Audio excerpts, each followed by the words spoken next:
our prayers. There's no secret that the prayer, it is what keeps alive your communion, your relationship with our Master, Jesus Christ, with our God, His Father. But the church nowadays, they kind of forgot how to pray, and they changed the order on the prayer as Jesus taught His disciples and us by extension. He said this, Father, hallowed be your name. So when you start to pray, first thing you're going to say, who was the last Sunday? Remember we was talking about those four living beings or four animals, that what they say day and night, holy, holy, holy, holy is the Lord God Almighty. So that's what we are supposed to say too. That's what Jesus said in the prayer. Well, when you start praying, the first thing you're going to say, Lord, holy, holy, holy, holy, you are, Lord. So that's the very first thing that we pray. So when we approach God, knowing something, a thing or two about His holiness, we will be more conscious of whom we are and where we stand. Second thing is, let's say, your kingdom come. So, see, first thing, we praise God by what He is, by His holiness. Secondly, we're talking about the purpose of God. Your kingdom be come. Your kingdom be established. That's the point, that's the problem of the majority of the church nowadays. Many churches are preaching about you give and you receive. You do this and you're going to be happy. You do that and you're going to have a plenty. That's not that's not the priority that God gave us. As a matter of fact, many things we are. The Bible says that we are given not only just to preach the gospel of Jesus, but that we are given to suffer for Him. And I do understand that if I preach that God gives you the opportunity to suffer for Him, He's not going to like this message tonight.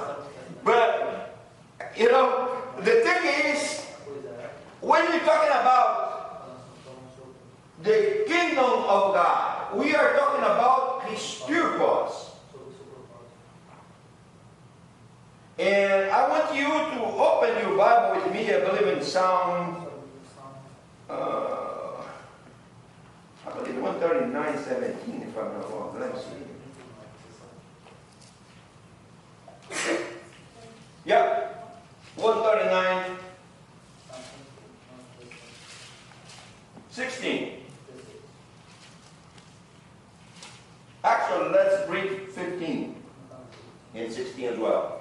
Thus says the word of God. This is once David was talking to God, and he said, my frame or my body was not hid from you when I was made in the secret place, when I was woven together in the deepest of the earth. You look now. Your eyes saw my unformed body. What means this unformed body? Means that the iniquity that we inherit from our fathers and forefathers was not there yet. And then look what it says here. All the days ordained for me were written in your book before one of those days came to be. So what means this? Means that God has a purpose for your life even before you was born. Amen. Made by.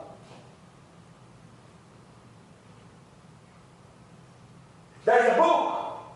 The Bible talks on heaven. And books, they are writing the purpose of God for the world. They're talking about the purpose of God for the church. This church here has a book in heaven about the purpose of God for this church.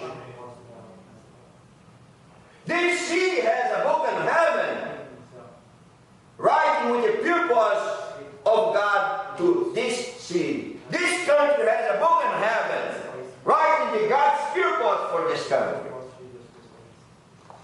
So, the point is, the church are praying today, putting our needs in first hand, and then God's purpose. And it's not going to happen. Because God is not moved by your needs. God is not moved by my needs. God is moved by His purpose. Are you understanding? Amen. So what it means is, when Jesus said, you pray and say, Lord, may your kingdom come. What He's saying is this. We are going to pray, Lord, may your purpose for my life, even before I was born,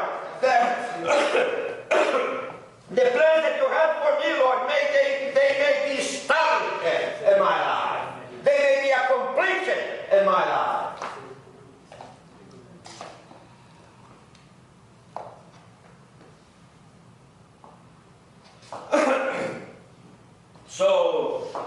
So the point is, our destiny is tied to God's purpose for us. In the book of Zechariah, chapter 3, if I'm not wrong, you don't need to open now, you can read in your home later on. The Zechariah had a vision, and there was the prophet, the high priest Joshua. And he had some dirty garments. And when you studied the garments of the high priest, it was something perfect to the letter. And the Bible says that Satan was right there to oppose him. Because Satan is looking for legal reasons to do not let God's purpose, God's destiny for you to be accomplished. But guess what? When you read that in Zechariah, you're going to see that God has a purpose for Jerusalem. And for the sake of Jerusalem, there was the high priest Joshua. And then the Lord rebuked Satan that was opposing Joshua because God's purpose was in the life. So, even if sometimes your garments are not that clean as they have to be, but if you pray to God, Lord, I need to accomplish your purpose in my life, you are moving the heart of God. Amen. Hallelujah.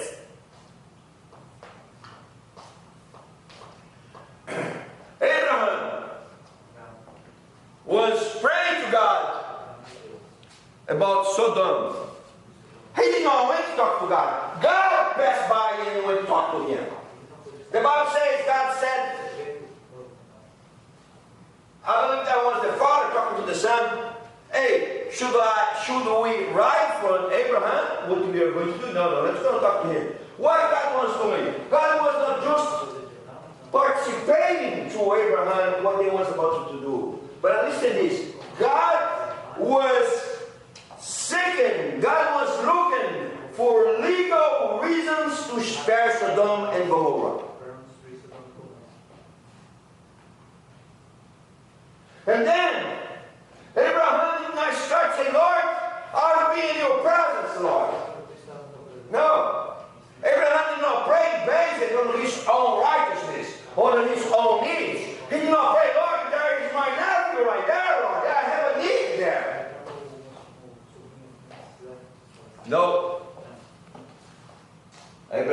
prayed, said, Lord, if there is 50 righteous there, would you forgive them? Yes, I'll forgive them. And goes all the way down to 10. If there was, that wasn't, but if there was 10 righteous, God had spared the city. They would be here today. So let me tell you, the United States does not need to be condemned and weeping off of the map. Because we have more than 10 people here. Amen. If only the Brazilian Church of God, and does not even need to be American church, can be Brazilian church. You know what I mean? Yeah. It's funny. God has a sense of humor. You know, if the Brazilian church prays for and stand on the gap. Listen, when you see God, before God condemned Jerusalem, God told to Ezekiel, God said, hey, I looking for one person to be in the gap. One person to be talking to me about my pure cause. One person to be interceding for them, and I found not one. Why? Because everybody was busy taking care of their own things. So, why Abraham did not keep praying for 5? Because the council, the city council on those times was about 10 people. And if the city council was righteous there, God would have to spare the city. There you see other instance when the Israelites, after all those wonders that God made among them, they did that golden calf, and they started to worship and eat. And God told Moses, get out of my way, you know. And my temper is going to be hot against these people. I'm going to consume them, and I'll make a great nation out of your loins. It was a good deal for Moses, wasn't it? But Moses said, no, Lord, you can't do this. There's your name involved on it. There's your pure cause involved on it. You can't. Lord, you have to take care of your name, and God does take care of His great name. As a matter of fact, if you read in the book of Psalms, God says He put His great name even above His word. And then there is Satan opposing Joshua. Another instance, just for you to understand very well, that was Peter. So you're not going to tell me, Pastor, this was in the Old Testament. You know, now we are in the New Covenant, and things is different. Some people say because you are in the New Covenant, you do not need to pray, you do not need to fast, you do not need to do nothing, because Jesus did everything for you. And yes, He paid the price. But you can bring the horse to the water. You cannot bring the water for the horse. You know what I mean? So Peter in the new covenant, there was Peter. God's purpose with Peter was great. Peter was about, even without of his human flaws that he had, he was about to be used by God to change the history of the world. He was about to be used by God to start the church of the living God. Satan knew about that. And Satan asked it. And the heaven court to God to trial, to test Peter. And let me tell one thing to you. If, and I know you do, have a call, listen carefully to the thing I'm about to come to you. If you have a call of God in your life, soon or later, Satan is going to request you be tried as well. It's illegal. Like Job was, listen, and this doesn't matter how good or how diligent you are. You are not better or you are not more diligent than Job was. You understand what I'm saying? But God said in His Word that Satan stirred God up against Job without cause. So what happened? Satan came in the heavenly court and told God, you know what? I have a case against Job. And God had to accept this. And the matter was tested. And finally, God said to Satan, you know what? You came and you raised me up against him without cause. So now I'm going to give my verdict to him. He's no guilt. So give back to him everything he had. And also give him something extra to pay for the suffering and the problems he had. So give it to him and double what he had. Double this, double this, double this. So sometimes you need, after the trial, what you can do is asking God to give you some money for compensation for the troubles that Satan causes you. Are you understand? Amen. But keep going here. So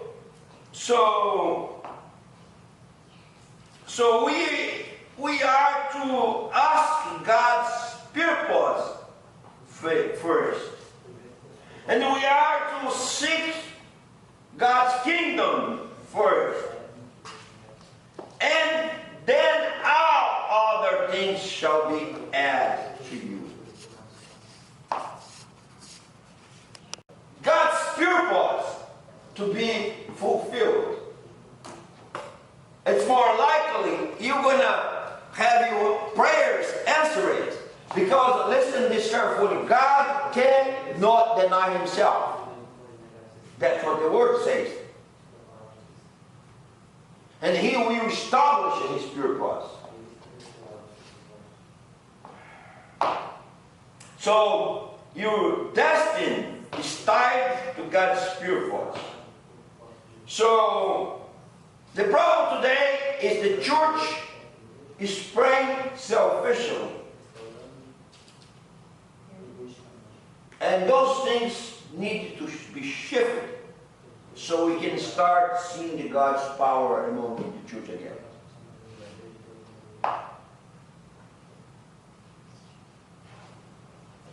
So when you're going to pray, don't pray about your own needs.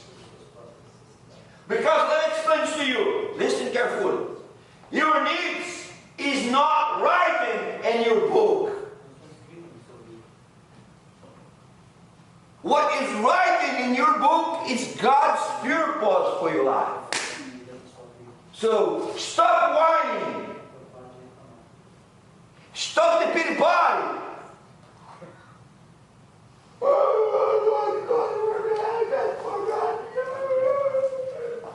No, this is not in your book.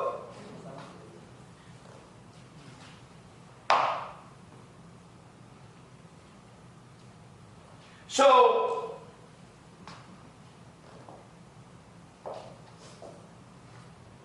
we've been talking here about the call of Jeremiah, the call of Isaiah, the call of Ezekiel, and you're talking about the call of God in your life.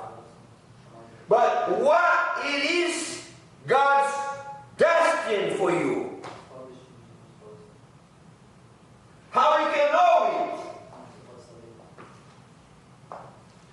it? You may say, well, Pastor, somebody can prophesy to me. Yeah, but to prophesy to you, the book of your life has to be opened. And heaven. So it's going to manifest here. And we are going to open your book, or the book of your history, the book of your destiny, the book of God's purpose for your life. Let's open here our Bible in. Okay.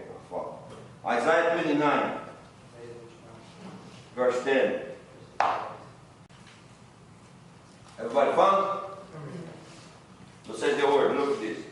The Lord has brought over you a deep sleep. He has sealed your eyes, the prophets, the eyes of the prophet. And he has covered your heads, the heads of the seers. For you, this whole vision is nothing but words sealed in a scroll or in a book. And if you give the scroll to someone who can read and say to him, read this, please, he will answer, I can't, it is sealed. Or if you give the scroll to someone who cannot read and say, read this, please, he will answer, I don't know how to read. So what this verse means? Means that the prophets and the vidents, the seers of the nation, the prophets could not hear, the vidents could not see, they could not read the book that was containing the God's purpose right here. And if you keep reading, look at this. Why it happened? Why? The Lord says, those people come near to me with their mouth and honor me with their lips. But their hearts are far from me. They worship me. Their worship of me is made up of only rules taught by man. Therefore, once more, I will astound those peoples with wonder upon wonder. So, what means this in here? What closed the book, that the book was sealed, that they could not be reading? False worship.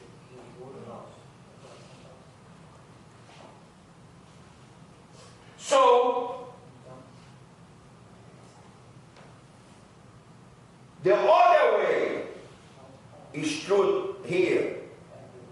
Because if a false worship closes the book, the truthful worship opens the books of heaven.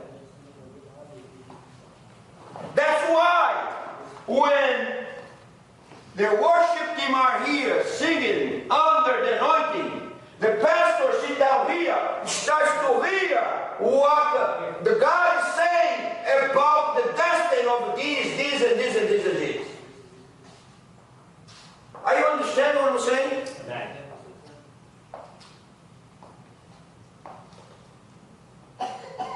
That's why worship is so important.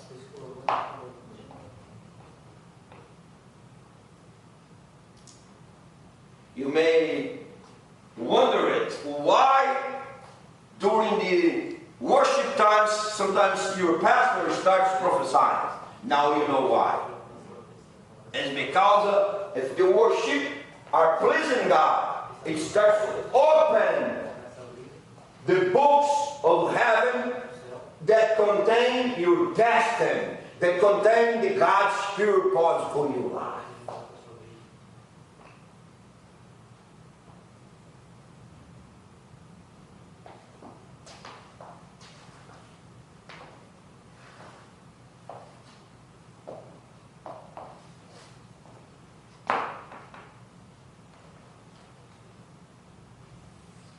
It's a very serious matter. You can live or you can die by it. People doesn't understand the deepness and seriousness of those things. When the books are open in heaven,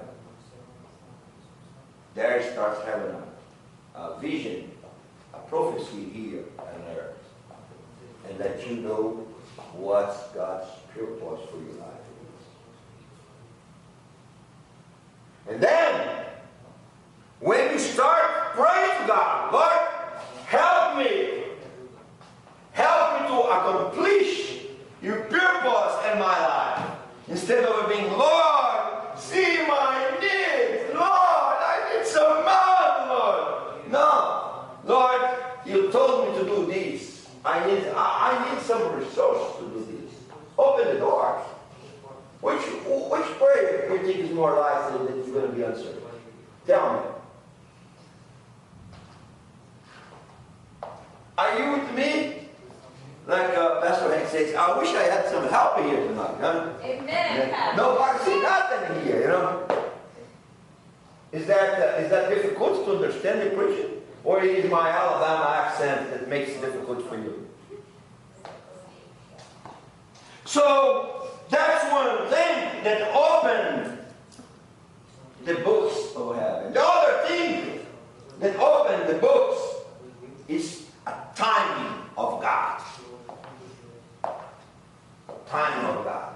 God showed some things to Daniel. And some things God said to him, do not seal it. But some things God, in the chapter Daniel 11, God showed Daniel and told him, seal it, because that's not for now. So it's not God's time. If it's not God's time, your book is not going to be open. You know, I remember my situation with immigration.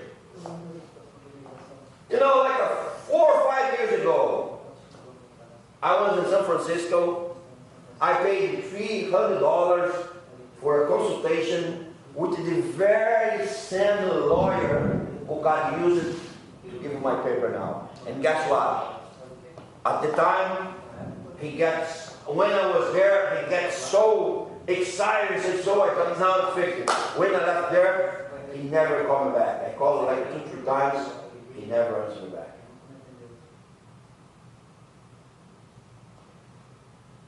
Now, I understood by faith, because you need to understand when God opened the books, you start knowing things that you don't know. You even doesn't know how you know, but you know that you know.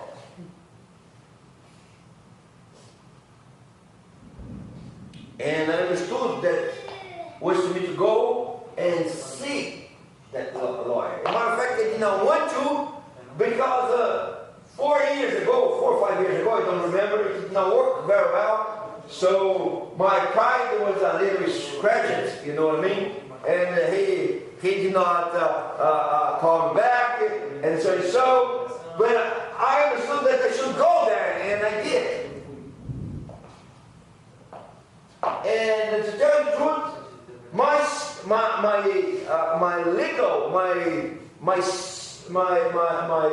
paper situation haven't changed from 4 years to here.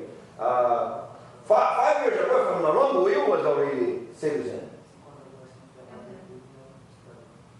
And other lawyers, like 2 months ago, 2 months before I went there, told me there was no way for me to get my paper. And I went there again.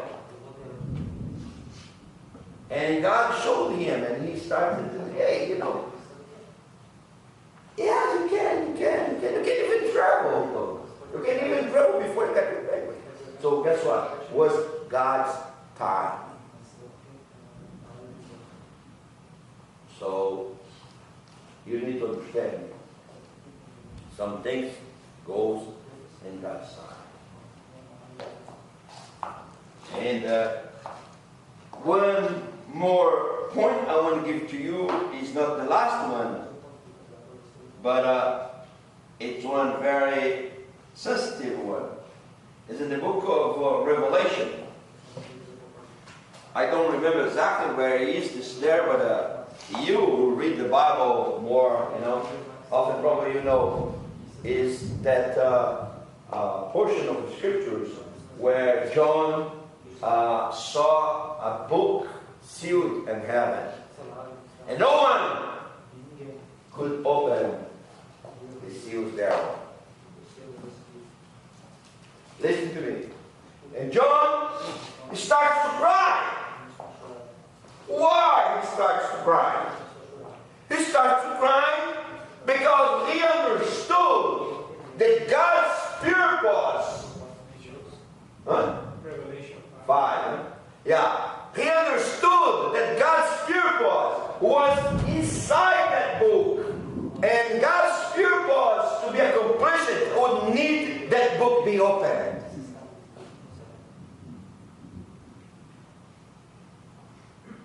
And then he starts crying. Crying. Why? Because no one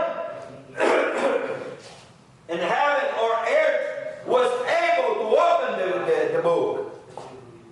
But then there comes one of those kings that was around the throne of God and told, do not cry. The Lion of the tribe of Judah, he won, and he will open the seal. And he did. So, sometimes, listen carefully, to you to be able to open the book of God in your life, you're going to need to cry.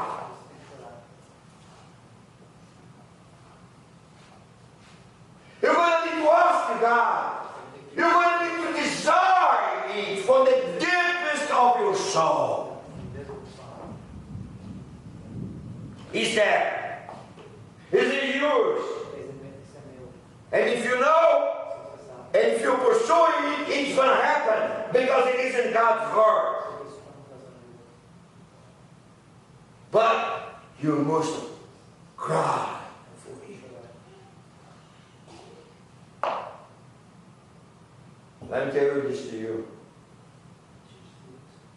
Those Christians will say, well, God knows me.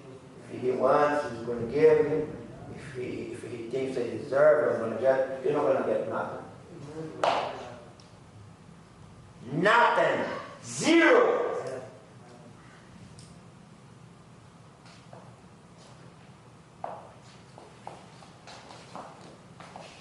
Let me tell this to you.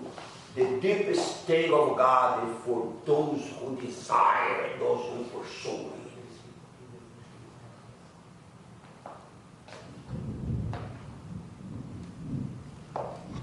So, what's written in your book?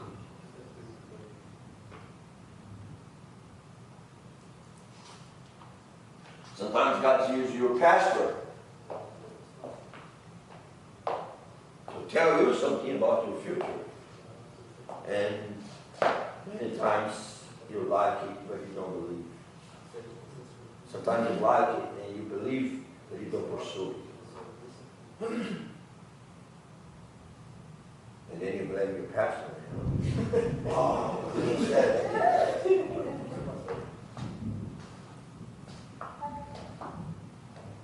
So, instead of praying to God, first of all, you need to worship God. You need to cry out and see what is writing in God's book of your life. You know, sometimes God uses your pastor, sometimes God uses even your father. I remember the day when I was about to anoint you as a pastor, you told I don't want to. And God spoke to me, no, you have to do this. That's right there in his book. That's my purpose for his life. He doesn't understand it now.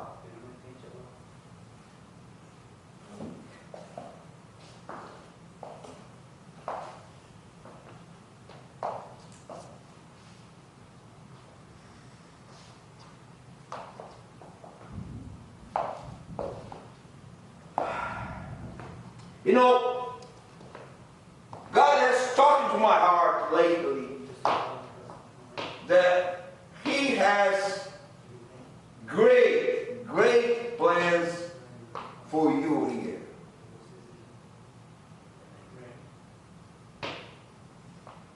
But first of all, you need to know what those plans are.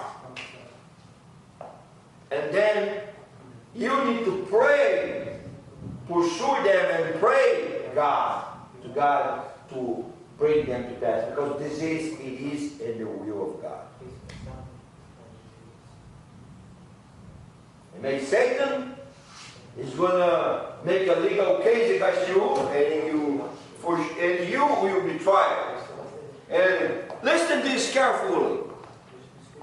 Even if you fail, as Peter did, as long as you come close to God, He's still going to use you. Amen.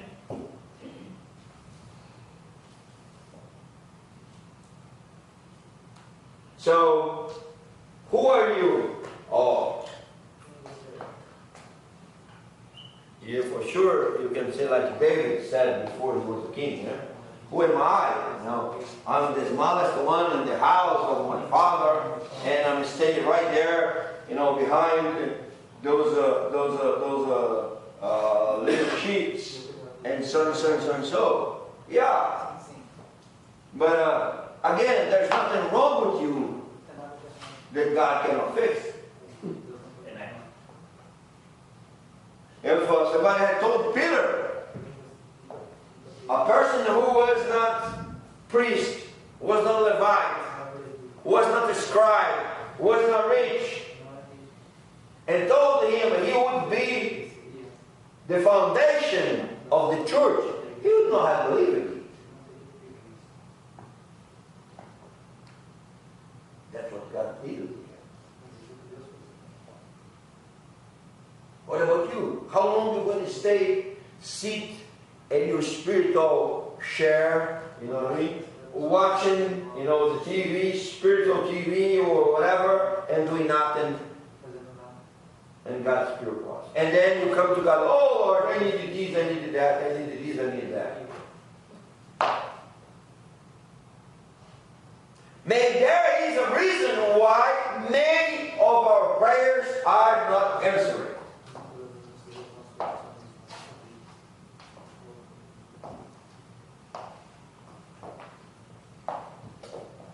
You know, when you know, listen to me, when you know what's going on in the book, or your book, or somebody else's book,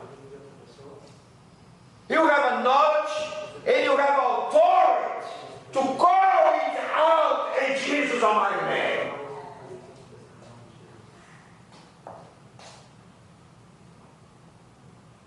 That's why those great people of God in the past, they did what they did. They knew what was going on in their books, or in the books of the city, or in the books of the country.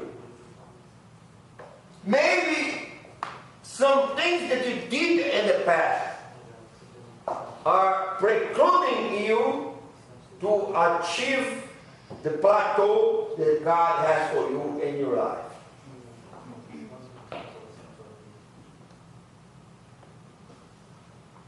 Let me give you one example.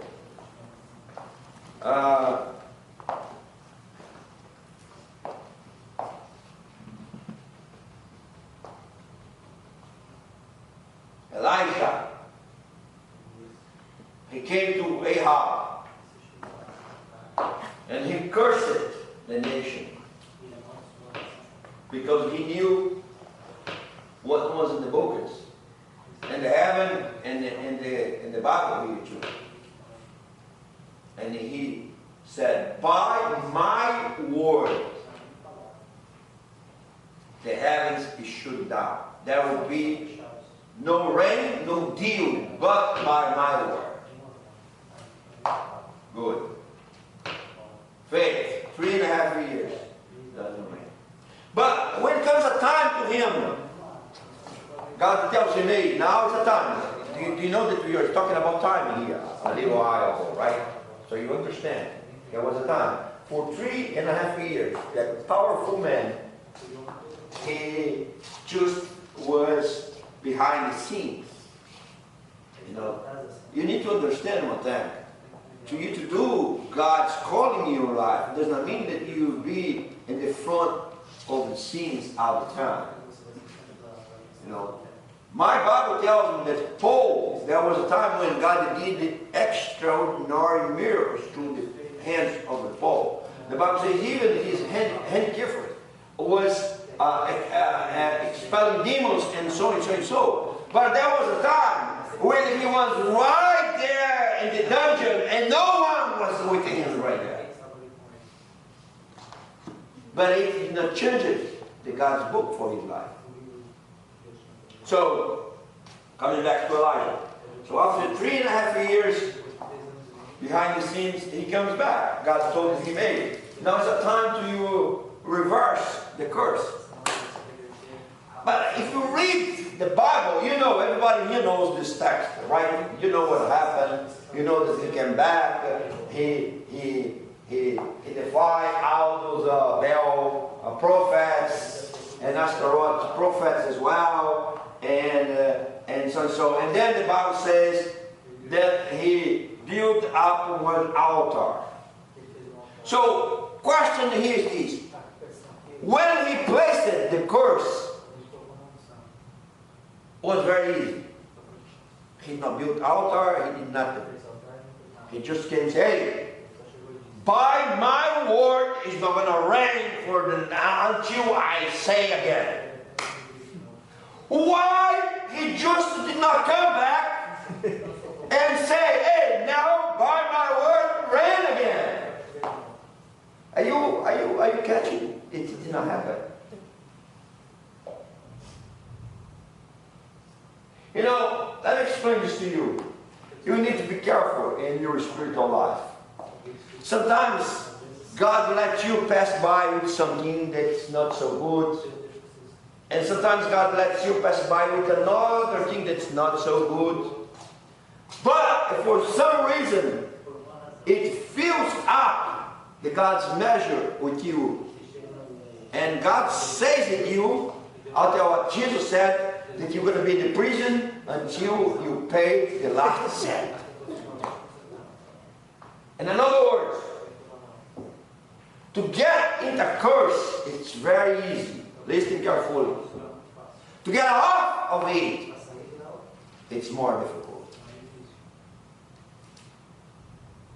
Elijah had to build up altar. Let me tell this to you. We have to have altars in our life.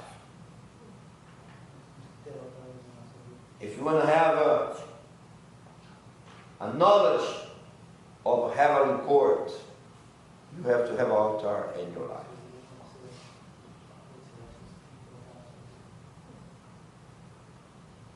The Bible says that Abraham built up one altar in Beersheba. Guess what? 2 generations later, or 3, I don't know how to say that, but his nephew, Jacob, was twice blessed in the same place, in the same altar. Are you understand what I'm saying? So to build up altar is difficult.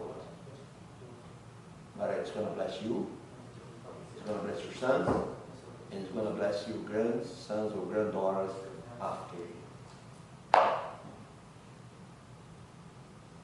So, and then, what Elijah did, he put a sacrifice there. Boom. So, many times, we are called to do a sacrifice in our lives. We are not going to kill any animals anymore because the ultimate blood has been shed, which is the blood of Jesus. But we do make personal sacrifices, or sometimes financial sacrifices.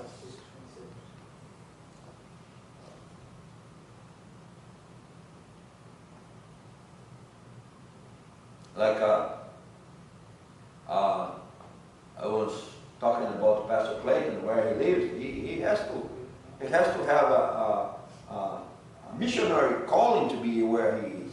And you may say, well, he was born right there. Yes, he was born right there. But talking to him the other day, he told me, Pastor, if somebody give me nowadays a work to me, let's say to me to work in some oil platform where I'm going to be 15 days there and 15 days here, to make 10,000 reals monthly, I'm not going to take it because the church.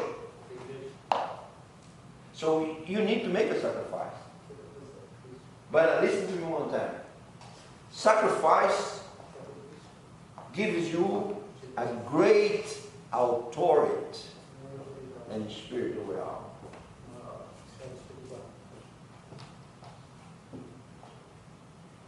If you listen carefully. If you read the Bible, you're going to see that every single thing in the spiritual realm has a trait.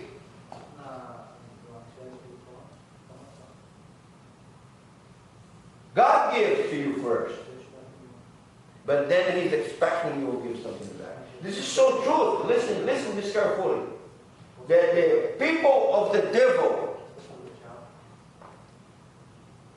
they go and they give blood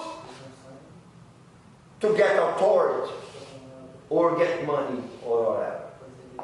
They understand very well those things. So, if you want to have authority, spiritually speaking, you have to make some sacrifice.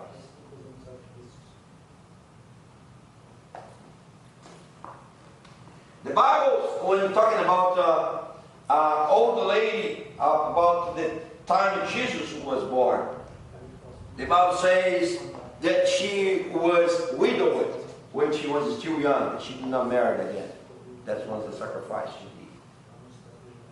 did. She sacrificed her sexual desires and pleasure. And the Bible says she was a person of many fastings. That's another sacrifice.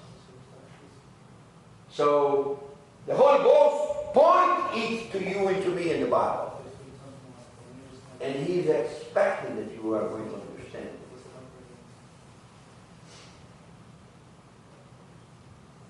And finally, in Elijah's case, again, that was God's time. He wants to make one offering to God at the time of the evening oblation.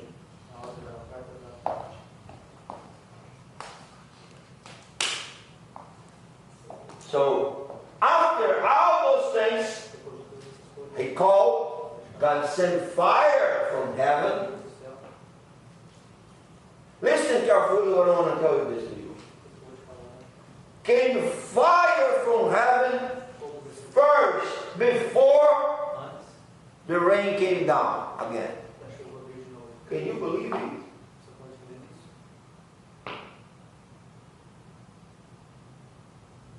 And then, after He seized the opportunity to kill all the enemies of God's people, you know, sometimes God's touching your life.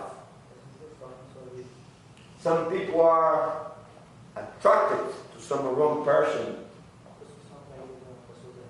and you come into the service and God's touched your life, and you have a power to let it go and turn yourself in another direction, but you don't. So what you are doing, you are letting this enemy come back and haunt you again. I understand what I'm saying? So you have to be careful. You have to, when God gives you the power, here you have to seize it. The spiritual power, the spiritual force that you are endowed with it. And you have to do what you have to do. Because of that spiritual power, spiritual force, listen carefully, that you are endowed here, right here. It's not going to last forever. So you may later, you want to do what you're supposed to do now. When you don't do now, you're not going to have a power later. And then, after all those things, he needs to pray again. He needs to exercise his faith. Listen, God had told him that God will make the rain come again. And God had even made fire come from heaven, come down from heaven, out of nowhere, out of God. But still no clouds.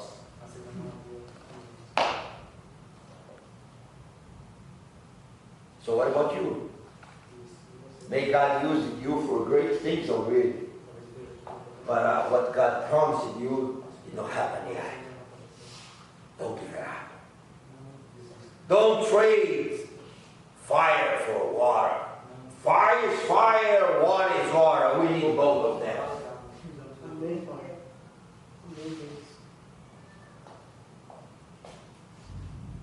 He goes and prays.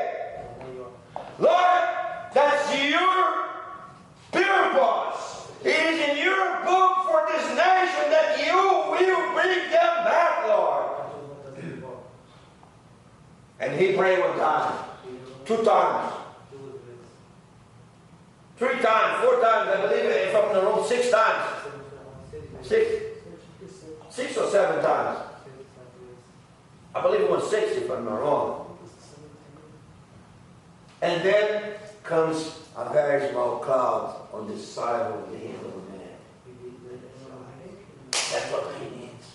Oh! He tells him, go and tell Ahab to go fast because there's going to not rain. That's a faith. I'm going to tell one thing to you. Sometimes we need more faith to make it rain than to make fire come from heaven. So, what I'm going to tell you is this. If, for some reason, Satan has put you down, it's a time to you to put yourself in God's hands and go and pray and seek what God's purpose for your life are. Again, God tells me to tell you, there's some people here that God has a great, great plan for your life.